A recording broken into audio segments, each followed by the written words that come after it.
Hey guys, it's MC Fix It here. We're working on my Honda Ridgeline today, and if you're getting a check engine code with a P0171 or P0174, you might be having some rough idle or poor gas mileage. I'm going to show you how to fix this. It's pretty simple, inexpensive, and you can do it yourself in less than 10 minutes. Now, these codes basically mean that your engine is running lean. There's too much air and not enough fuel. At times, it can mean that your PCV valve is actually clogged, and I have never changed mine out on this Ridgeline, and I've put over 200,000 miles on this thing, and so it's time to fix it. So I'm going to walk you through all the tools and supplies and what you need to know on how to fix it. Here's the supply that you're going to need. This is a PCV valve. It is a 17103 RCA A02, and this is an actual Honda part. I'll have a link in the description. You're going to need a 10 millimeter. I do like this on a flex head, then a torque wrench. So let's go ahead and remove the old one. So we're going to be using a 10 millimeter nano on a flex head. This is a 3/8 ratchet. You want to make sure you are fully seated on there and then just start loosening it. Now the reason I use a flex head is sometimes it does help make it easier to remove the bolt. Then you definitely do not want to lose this down in your engine bay, so you should be able to loosen it with your fingers. That right there is it. It is actually pretty corroded too.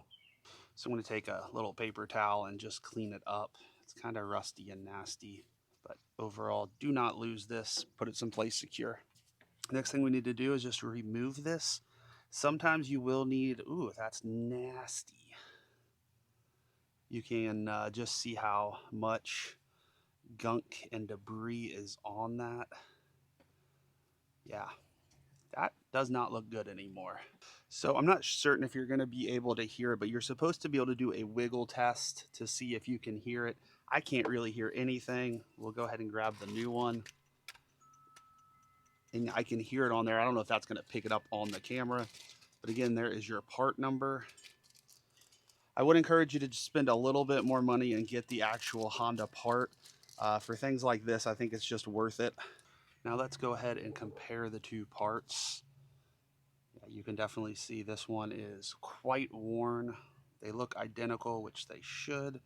They are both Honda parts, and yeah. So we're looking good there.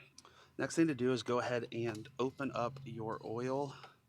We need to steal just a little bit of it to put on the O-rings, so you can see the oil on my finger there, and just put it around the O-rings just like so, and go ahead and push this in.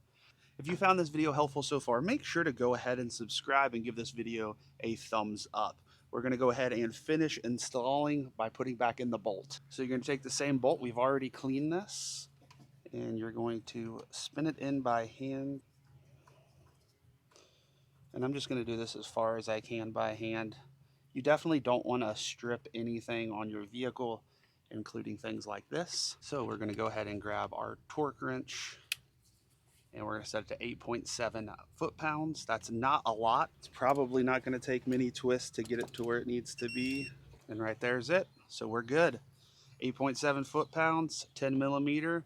You're set right there. So that's it. You can go ahead and clear your code of that check engine light and know that you were able to do this. We'll go ahead and start it up to show you that it's going to be nice and smooth.